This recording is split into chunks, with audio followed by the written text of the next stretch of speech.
I'm David Knowles, and this is Ukraine, the latest. Today we'll discuss the latest updates from across the country, focusing on the battle in the Donbass and the emergence and implications of partisan warfare in Occupied Kherson.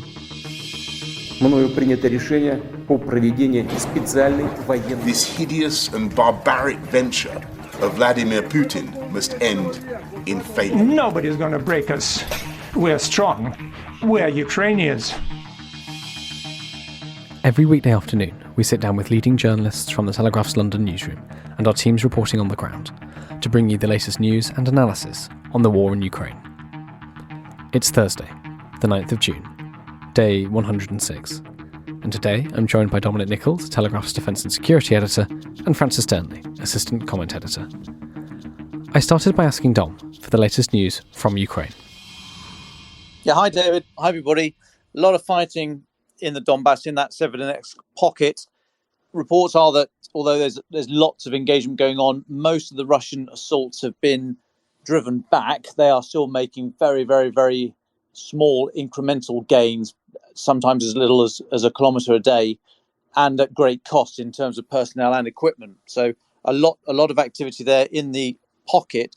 There's also the latest British military defence intelligence assessment saying that actually just slightly still in the eastern Donbass, but just slightly to the northwest of Severodonetsk, the town of Izium, which is a major sort of transport hub, gateway, if you like, into the Donbass. Russia tried to push south from there in April and was repulsed. The ground there lends itself to the south and east. That's in Ukrainian hands. The ground there lends itself to the defender, and Russia was repulsed quite emphatically.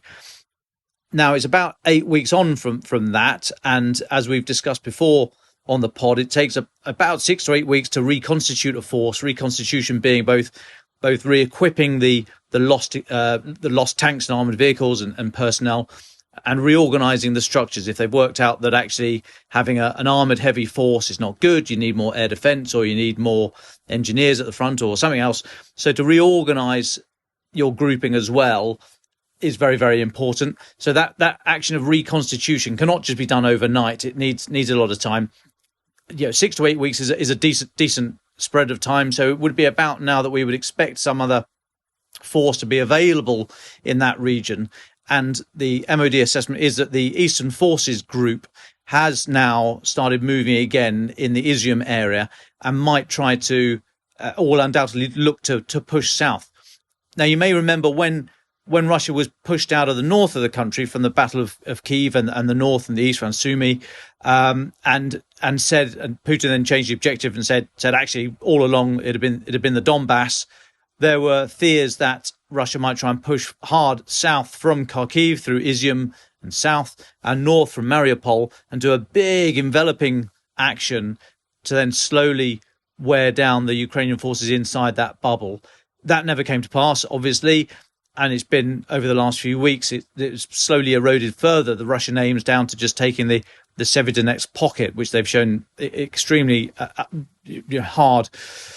It's a hard nut to crack, although it does look like the city is now mostly the vast majority in Russian hands.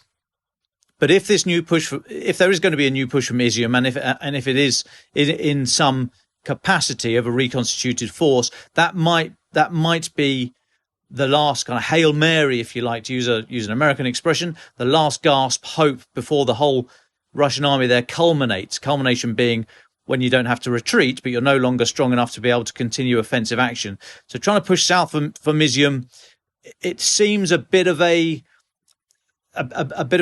attempt to try something different. Now that's not bad. A great military expression is you don't reinforce failure.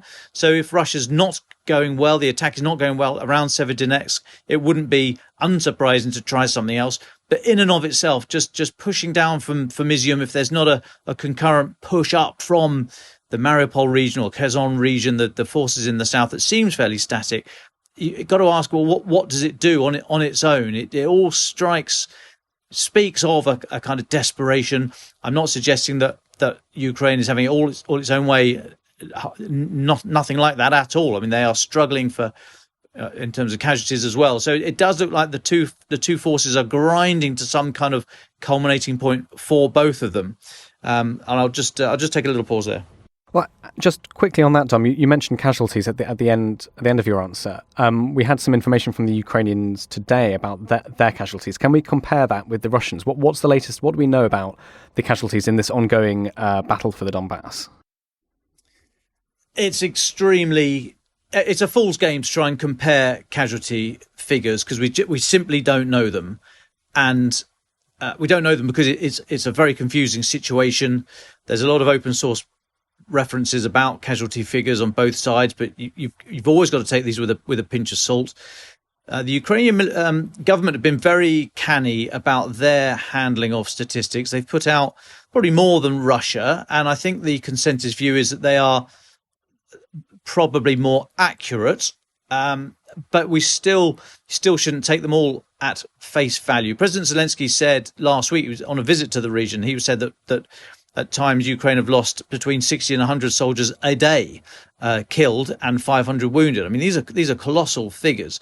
So it's very difficult to compare figures.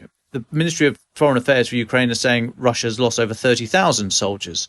I think most Western officials would say that's possibly a little bit toppy, but I mean within 15 or 20%, so probably over 20,000 on the Russian side. But it's very difficult to compare because we simply don't know what we are comparing, very simply. But all the reports are, and we can see the evidence with our own eyes, and the little snippets of prose more than the actual numbers will show us that this is an extremely tough fight, and both sides are losing huge numbers of fighters, both killed and wounded. It's having a massive effect on both. We can see that from the Russian side, that they're having to call up very old pieces of equipment, T-62s, and broaden the age bracket upon which within which men are expected to serve in Russian society. On the Ukraine side, they've said that their problems are not numbers. They've got they say about 700,000 fighting age males available in the country, a huge number, many of whom have never picked up a gun in their lives. But Ukraine have said that their training pipeline is the difficult bit there, and they've said that at the moment there's a month-long wait to join the Ukrainian army, and that's not the lack of volunteers. That is that's the training pipeline and the people to actually do that training, and the locations and the ammunition and the weapons that can be spared to do the training and so on and so forth. Trying to get them through that pipe. So both sides are experiencing huge numbers of casualties.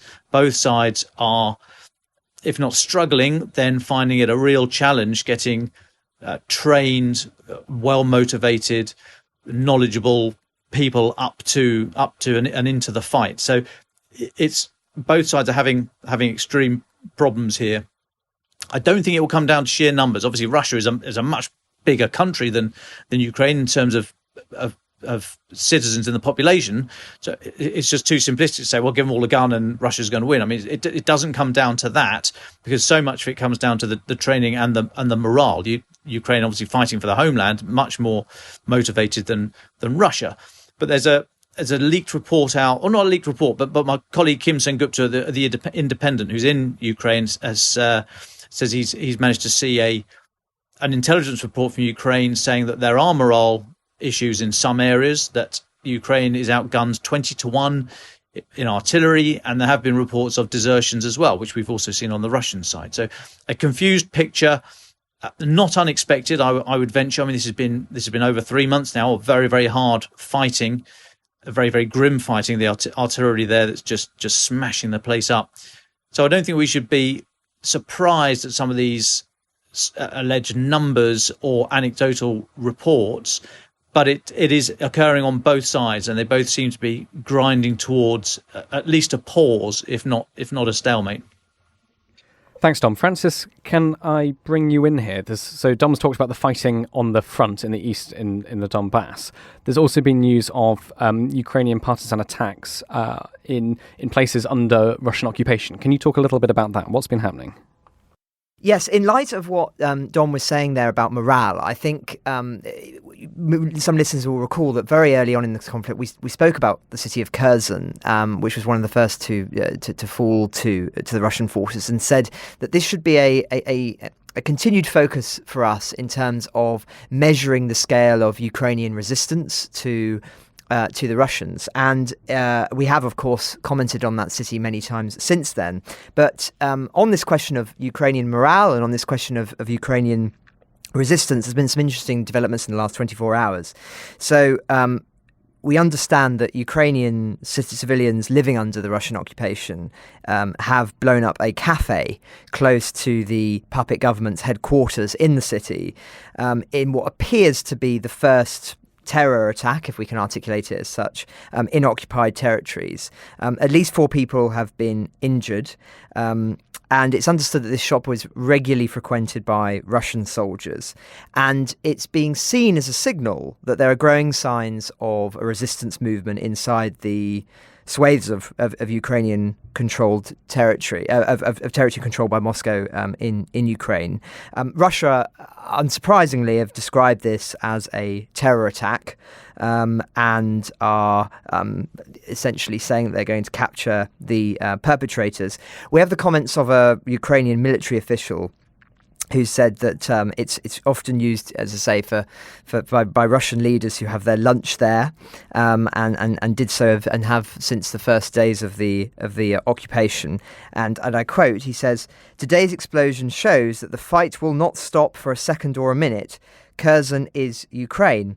Now, we have an article, an extended piece of analysis on this story, and it's riffing off some research also that's been done by The Economist. And our understanding is that there is now a special operations forces that are steering the resistance movement in Ukraine. They're doing so by sort of 3 different sections. So there's sort of a military action section, a support operations and psychological warfare. And of course, this is now going to be yet another front in this conflict. We've talked about the energy front, the military front, of course, the food crisis, and now we come to resistance and partisan warfare. I'm sure many listeners will be aware of just the significance of partisan warfare in conflicts in the 20th century, particularly the Second World War. Of course, the French resistance is very famous, but there are other numerous examples. One that springs to mind to me is the Cretan resistance in the war, which show just the fierce challenges that the German occupying forces had, not only controlling what was quite difficult terrain, but also a people who were fiercely resistant to occupation and had historically been so. And I think that's relevant to this, is that some his countries have histories of being occupied many times. In Crete, they'd been occupied by the Ottomans previously, and it was part of their ingrained almost psychology to resist. One could say that perhaps there were elements of that in amongst certain populations in Iraq and Afghanistan that have historically been used to resistance of foreign occupiers. And so and as I say, I think there are echoes of that in Ukraine. This is a country that has been contested and has faced numerous struggles in its history, been occupied by almost every Central European, Eastern European power at some stage. And so it is part, I would argue from certainly the reading that I've done, that this is part of the psychological makeup almost of large numbers of the Ukrainian population. And so partisanship, resistance, which of course undermines the morale of occupying soldiers, and it also fundamentally emphasizes a dividing line between us and them. It means that cooperation between the two sides is less likely. They're treated with mutual distrust. That this is going to be something that we're going to see much more of, and ultimately have to draw more attention to. And I spoke the other day about what we understand, that even in the darkest days of the war, in those early weeks, that Ukrainian desire to resist and the belief in total victory long term has never faltered below about 70%.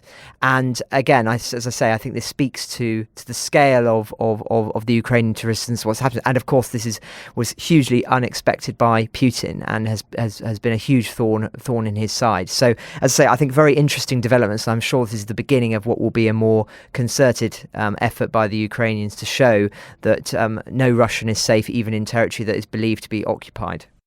Dom Nicholls, can I bring you in here just on this issue of partisan warfare? As a former soldier, what kind of issues does this pose for an occupying force, and how might the Russians be thinking about this? It's a really tricky part of operations. I mean, the old days of all the oil paintings that we see dotted around the place in the museums and what have you, of a nice line of soldiers over here wearing one coloured tunic and a nice line of soldiers over there wearing another coloured tunic, and they go at each other with horses and cannon and all the rest of it. Yeah, that's great. I mean, that's history. Very rarely does it actually look like that. Probably, especially these days.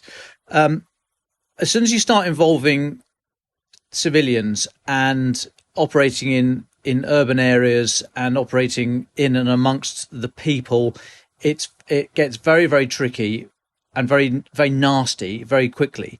And so the lessons that Francis was just identifying, the lessons from the French resistance in the Second World War, and we were talking about the Special Operations Executive a couple of days ago, is when you as a civilian you start involving yourself in military activity, you first of all you cross a line. When you take up arms, you become a combatant, and you therefore surrender some of the privileges that you should enjoy as a civilian under the Geneva Conventions. So there are reprisals, and you're opening yourself up to all sorts of legal challenge, up to and including death on the battlefield, but also the death penalty in some jurisdictions. But also it involves society in the fight to a degree that it had not hitherto been. So, for example, this cafe that was blown up and the 4 injuries in Kherson. So, what is Russia going to think about that? Well, it doesn't take much. It wouldn't take many of these attacks plus a bit of propaganda, and they're already halfway there with Nazis and drug dealers and all the rest of it. They're already well down the route to dehumanizing Ukrainian society. So, a few of these attacks and a few people hurt or killed, and suddenly the Russian soldier, let's say an ill-disciplined, maybe ill-educated soldier, is going to look at every Ukrainian civilian as a potential threat. So it wouldn't be too difficult for the threat against the risk of every Ukrainian civilian rising. And we've seen what's happened in Bucha and Irpin to the northwest of Kyiv. We've seen what happened when an ill-disciplined mob is let loose in the civilian population. I think you run the risk of, or history tells us that you do run the risk of that becoming a greater experience. And so there's risks there for the civilians. Also, as a civilian society starts to move into this area of armed action, and again we saw this in the Second World War, there are so not only reprisals from the military force, in this case Russia, against those resisting, but there could be reprisals within Ukrainian society as well. So again, from the Second World War, we saw anyone who was deemed to be collaborating with the Nazis, and in some instances, women who had relationships with German soldiers were occasionally meted out. They were shamed. There was violence. So a society can fracture or can remember these episodes, and these ripples can last long after the conflict. So there is a great history of the effect resistance movements can have. A very small number of people can have a much larger effect, and against a much better equipped force. If you start, and we've seen some of these posters around Ukraine, but if you start putting the seed, the idea in the Russian soldiers' heads that they are all targets and that anybody could be after them, and there could be somebody with a knife around the next corner, or just at any time it could come from anywhere. It increases the risk to all civilians, and it increases the risk also as these things, as violence just makes people, it pushes people into a harder position, I think, before it gets better, before people are able to lift themselves out of that hell and come to an accommodation. And so the risk of reprisals and violence and ugliness spreading out throughout society is increased by these attacks. Now, I'm not saying it doesn't have military utility as I've described, and I'm not suggesting it shouldn't happen. I'm just saying there are impacts that will be widely felt. There are many ways of conducting partisan warfare. There are many ways of resisting, and I would urge anybody listening to have a look at a film called How to Start a Revolution by an old chum of mine at the BBC called Rory Arrow. Rory, he's spelling, I think, Ruaridh as opposed to Rory Rory, but anyway, Rory Arrow. He it doesn't help if you can't pronounce your R's, so I apologise. But Rory Arrow is the chap to go and speak to. Follow him on Twitter, and he made a film, How to Start a Revolution, with a Boston professor, sadly no longer with us, but Gene Sharp, who was a great thinker in peaceful resistance and revolution, how to start a revolution. And he had almost a checklist that any resistors would do well to go and have a look through. And there's a little film. I mean, Rory's film is, I think, about 40 odd minutes long, but there's a much shorter trailer. You'll be able to find it on YouTube and all the rest of it. And Gene Sharp was suggesting that you use colours and symbols. Now, it helps if you've got a national flag, obviously, but sometimes just showing that national flag can get you into trouble. So if you have a colour that, we've all heard of the colour revolutions, but a colour around which you can coalesce and just display in that colour, if it's just wearing it as an item of clothing, which is in and of itself fairly innocuous, you'd be hard pushed to be brought to task by an invading soldier for wearing a shirt or t-shirt or something in a colour or a symbol. Colours and symbols are very important.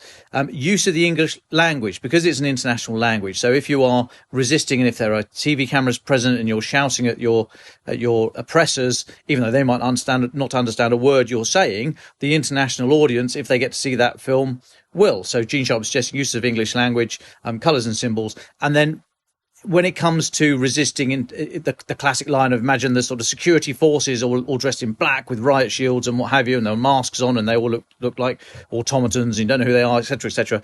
Push to the front of those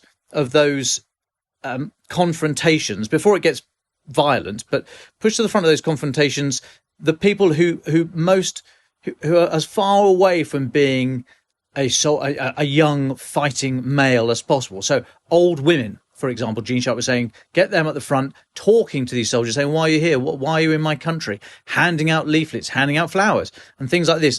And it's a real juxtaposition in what those security force personnel would expect. And who's going to be the first one to fire a baton round at an old woman? So these kind of things. Gene Sharp, How to Start a Revolution, fascinating film, a book as well.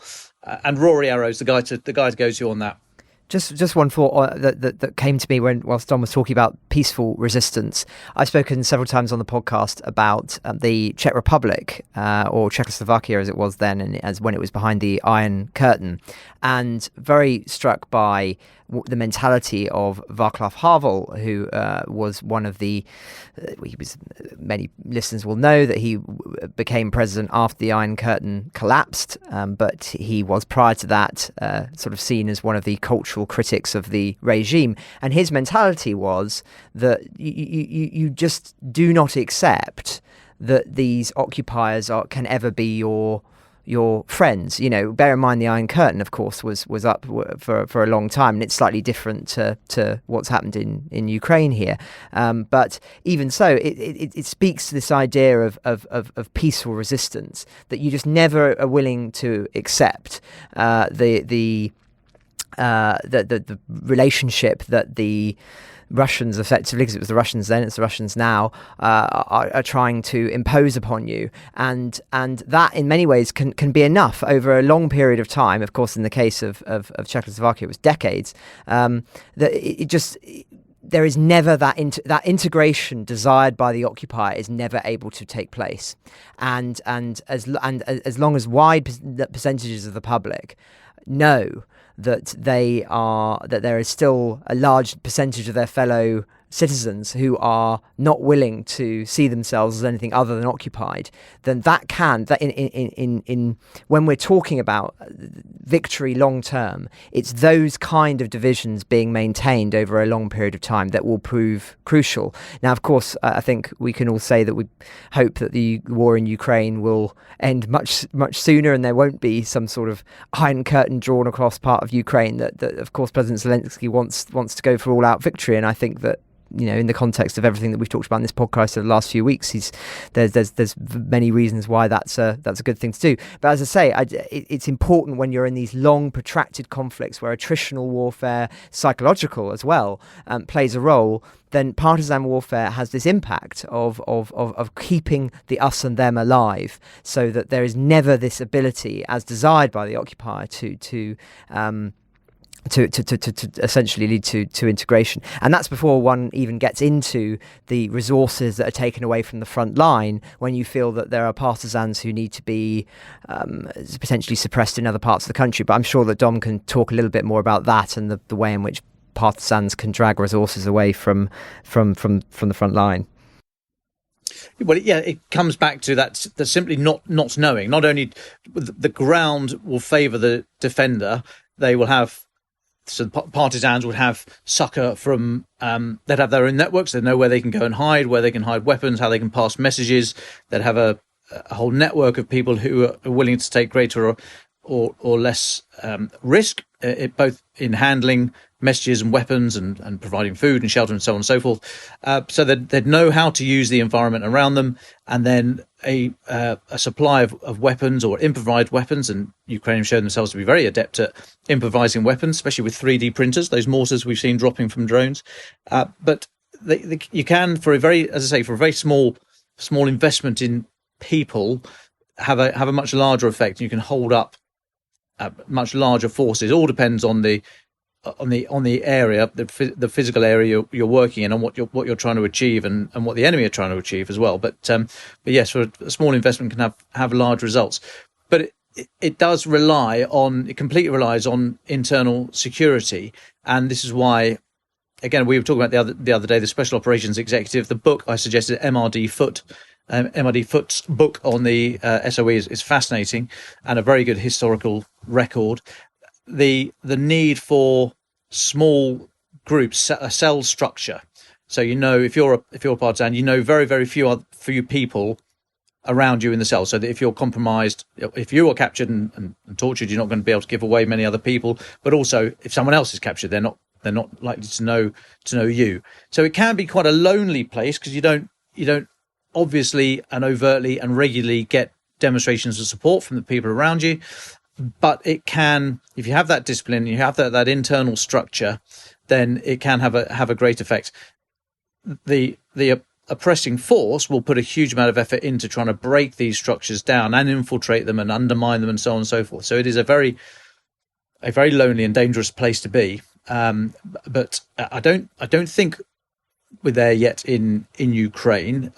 This might be the side of it. These couple of attacks that we're seeing, but in terms of resistance, we certainly have seen that, and that's the resistance is the shallow end of what we're talking about here, with these posters going up around town. Some of them quite violent, actually. Some of the posters you've seen of soldiers sort of dead with their throats cut, and the message saying, you know, "You're next," or "It could be tonight," and these kind of messages taped to trees. And otherwise sort of printed and stuck up on walls and what have you. I mean, it's all very psychological. It once you get inside the head of the oppressor, you can have all sorts of, you can create havoc in there. But as I say, it comes back to what is then going to come back on the civil society. So a fascinating area, lots to dig into. We will be watching this with great interest, and anyone who's interested in those areas, do go and have a look at those bits and pieces that we've pointed you to. Can we move on briefly and just talk about air combat. Listeners might have seen this viral video of an incredibly low-flying Ukrainian fighter jet. The jet is flying so low, it's almost grazing the trees beneath it. It's a Ukrainian Su-25 attack jet. Dom and Francis, can you just explain a bit some of the details about this? Why is it flying so low? What are they trying to do? Well, they're trying to hide, basically. Look at a chunk of air from the ground up. You either want to be really, really high so that munitions fired from the ground just simply aren't going to reach you. But then you're in the realm of long-range air defence will reach you, these missiles.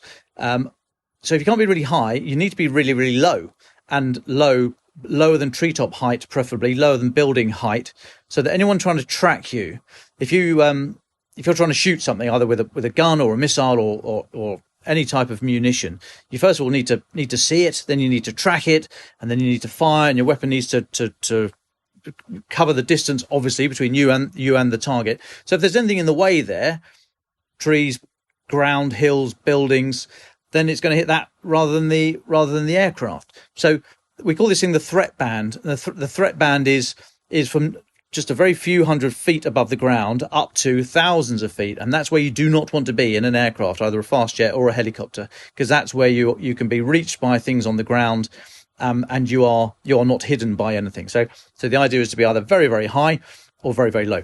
Now, a lot of jets these days, a lot of air defense missiles can go as high as a jet. They're few in number. These are very sophisticated systems, so they're quite expensive. There's not many of them around, but they are there.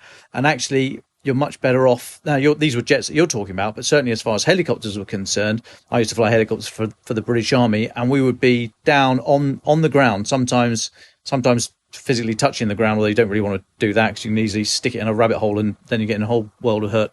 But as low as you could possibly be, using the ground as an armored vehicle would, basically, using the folds of the earth, using hard cover, using trees, using buildings, so that if anyone sees you, by the time they've heard you and they've looked around and they catch a flash of something, you're gone. You're behind another hill, behind a building, behind a tree, what have you. And even if they manage to get a shot off, the chances are it's going to impact something other than you. And of course, if there's a radar looking for you, the amount of ground clutter, so all the stuff that the radar return is going to pick up, or the radar is going to pick up and then return to the receiver. So there'll just be a whole mess on the radar screen, and you're going to hide in that. You're just not going to be seen. So very low. It's dangerous. The ground's down there. Cumulonimbus, nice big clouds. Can't really hide in them, other than from the visual, but cumulogranite, as we used to call it, you don't want to fly into that either, because that's going to ruin your day quick smart. So flying low and fast is good, but you've got to be absolutely on the ball. And in single piloted aircraft, if you are spending a lot of your time flying the thing, then you're not doing your mission. The aircraft is just a means of getting you to a place to conduct your mission, either to look at something or to destroy something. So actually flying, the stick and poling aspect of flying, needs to be second nature. You don't need to be, or you should not be, totally absorbed in flying and avoiding the ground and avoiding trees and buildings. You need to be just doing that naturally, so you can then conduct your mission. So it is very, very dangerous to fly low, but it is often the safest place to be. I would just add one thing to what Don was saying there, is that, of course, there's all of the military benefits of having an effective air arm as part of your armed forces, but it's also the psychological impact. I mean, the fact that so many months into the conflict, the Ukrainians are still have an effective air arm is significant. When people, civilians, soldiers, see that they still have planes that are up in the air, that has a huge morale boosting impact, as it always has in the history of warfare.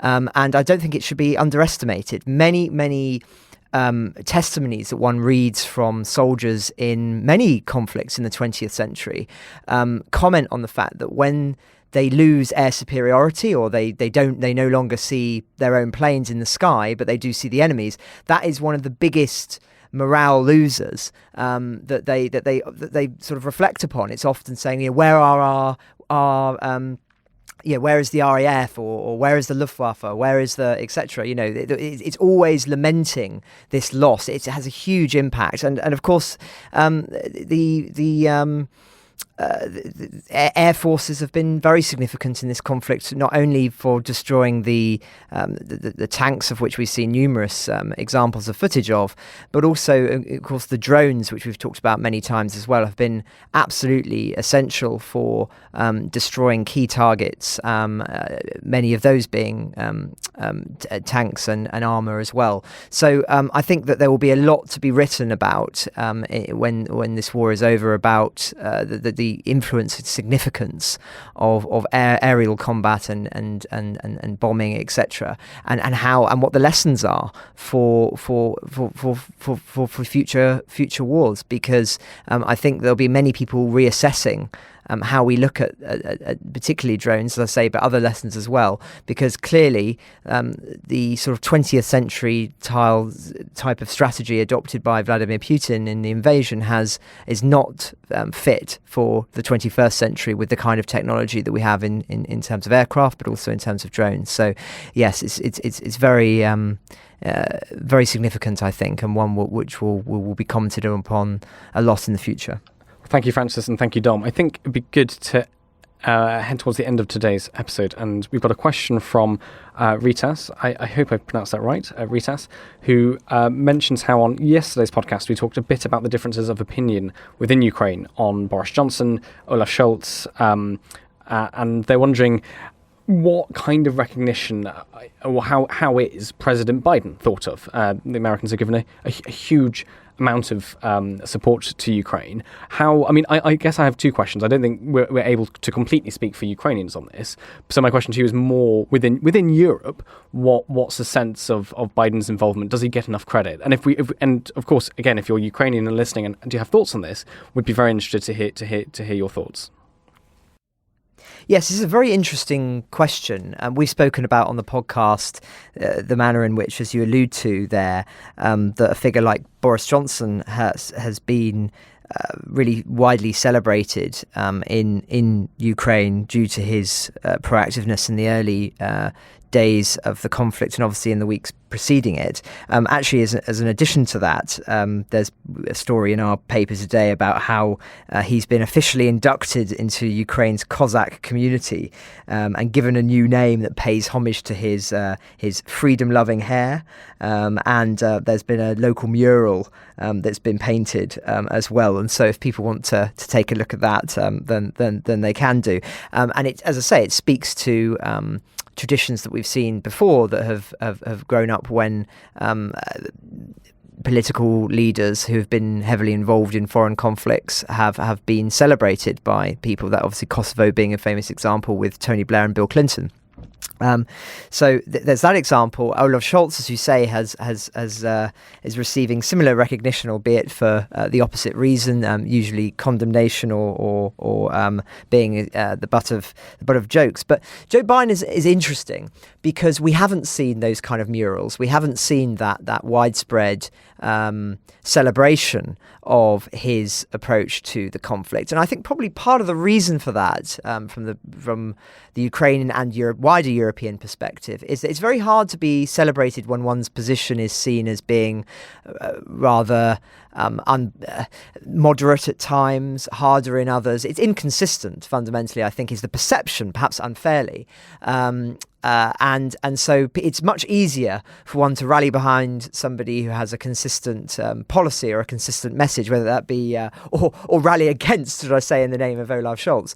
Whilst we've talked about in the past how Joe Biden made certain remarks early on in the conflict that could be seen as making it easier for Putin to do certain things. He seemed to be President Biden seemed to be marking several red lines in the sand about the extent to which NATO would be willing to intervene, and which was dubbed unhelpful.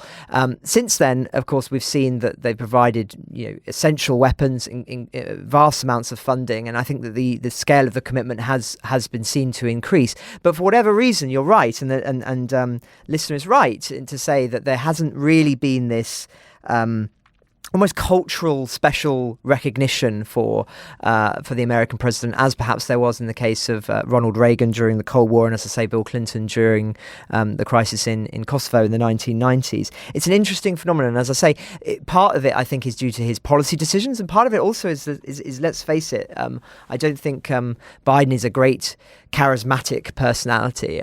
He's not got quite the same level of star power, I think, when he gives speeches, etc. And I know we've got a wide American listenership, for which I apologise. I'm just making a piece of analysis that's been made by many others. He hasn't quite got that cut through, I think, that many previous American presidents have had, and I think that might speak to why this he is not perhaps being celebrated in quite the same way. So I think it's part policy, part charisma.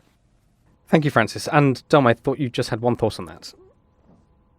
Yeah, well, just to follow up there on what Francis was saying, I mean, we should not forget the huge, colossal financial support and the military support that the US have made, which wouldn't have happened if Biden didn't want it to happen. So he deserves the credit there. But I think what's happened here is that almost for each great step forward, each great step has just slightly been tainted, and it seems to be that taint that is remembered. So, for example, HIMARS, the high mobility artillery rocket system, the long range multiple launch rocket systems that are just starting to the pledges to supply these things to Ukraine are just coming in. The training started in Grafenwehr last week in the US training Ukrainian forces. But for months now, Ukraine have been asking for long range artillery, and the West have prevaricated to greater or lesser degree. Okay, some villains of the peace and others not. So finally, America gives the lead, and I don't think the rest of them. So the British, we're supplying 4, I think, M270 multiple launch rocket systems. So I don't think that would have happened if the US hadn't shown the lead. So US shows leadership, stumps up the cash, comes up with the weapons, and supplies 4. When people were saying, "Well, hang on, 4? What, have you missed a zero off the end or something? I mean, what's going on here? Only 4?" And so I think the sort of clappy hand emoji, hooray, we're finally doing something, and they're going to get HIMARS, is somewhat dented, and the gloss is taken off it slightly, with people then going, "What, is that it?" That's crazy. And so the celebratory manner of it and the well dones, I think are you move over them too quickly. And I think Biden's done that time and time again. We've talked on here about a couple of comments he's made that were they gaffes, or were they just mistakes, or were they actually part of some master diplomatic plan? But they've all been slightly qualified, all these great successes, and I just wonder if that's the issue here. And I take Francis' point about charisma and oratorial skills, of which I'm displaying none right now. I apologise. And I think maybe as we go on, I think the next round of weapon pledges, if there are going to be some, I think there will be. I think then we'll see there's another opportunity for Biden to get the plaudits that I think he does deserve, and that we often overlook. But it does come down to, a lot of it comes down to numbers, and yeah, when you can physically point to 4 of these things and go, "Ooh, crikey, is that it?" I think that takes away the headline that might otherwise have been there. If I could just pick up on that, I think Tom is absolutely right. I mean, we should be very much praising the extent of American support. And so my remarks, I'm only really commenting on why, to the listener's question, why he hasn't perhaps got that recognition. As I say, I think there are many factors for that. I think just as another reason, slightly broader, is that may well have played to this lack of sort of more obvious examples of recognition. Is, I think if we look at, I mentioned President Reagan during the Cold War, he framed many conflicts, one might say proxy wars, or at the very least, the sort of policies of the Soviet Union in that era, as being existential. You know, he defined these things as being essential wars for freedom that every democracy and freedom-loving country needed to get behind. And he really led, he led the free world, one could argue. And I think that there is just not quite that sense that this is his number one focus in the case of Joe Biden. It's not quite that sense that, even though he's made overtures to this kind of idea, it doesn't feel quite as existential as perhaps it did the Cold War. Maybe, of course, that's partly because he doesn't really think it is quite as existential as during the Cold War. And bear in mind that I think that's probably a fair summary to some extent. Although I think that the danger in the case of Ukraine is that if Vladimir Putin perceives that he is able to get away with war in Ukraine and is perceived to be able to get certain advantages, that it will become existential, because many other autocratic countries like China will watch that and think there are lessons to learn, and of course maybe Russia in the future as well. So we may not be there yet, but I think that it should be treated as existential. But anyway, that's the point. So that's by the point. The central point being that it was that the Cold War became something where America was seen to be leading from the front, and people really listened as a sort of it saw America as a global force in this fight, and it just doesn't quite feel that this is being seen in quite the same way and quite the same level of seriousness. And so I think that's possibly got a role here too. Well, thank you very much, Francis, and thank you, Dom. I think probably our time is up for today, so can I just get quickly your final thoughts? What should our listeners be looking out for in the days ahead? I would keep an eye on Izium and see whether or not this supposed reconstituted Russian force, is actually able to do anything, if it's able to get over the river and start pushing south, and if it can keep going. I think that would be serious. I don't think that's going to be possible, but yes, we need to keep an eye on that, because that I think is the last gasp of this current phase of the war from Russia, and it would be illuminating to see what Ukraine is able to do about it. I would just echo that and say to continue thinking about this as a conflict that has needs to be considered less in terms now of short-term military successes or defeats for either side, and more in terms of this becoming more of a long attritional war for the reasons that we've spoken about earlier this week. And we, as sort of observers of this conflict, must be sensitive to the fact that there will be certain days where things cannot seem to be as progress can seem slow, and we just need to be sensitive to that. And as Dom said earlier this week, we're not going anywhere, but we've just got to hope that the world too keeps its eyes and keeps its focus on a conflict that may change in nature, and sort of slow down and become more attritional. But we would be totally wrong to lose focus on it, because that is exactly what Vladimir Putin. Ukraine the Latest is an original podcast from The Telegraph. To stay on top of all of our Ukraine news, analysis and dispatches from the ground, subscribe to The Telegraph. You can get your first 30 days completely free at telegraph.co.uk/audio. Or sign up to Dispatches, our Ukraine newsletter, which brings stories from our award-winning foreign correspondents straight to your inbox. Ukraine the Latest is produced by Louisa Wells and Giles Gear, and today on Twitter, Sophie Coe.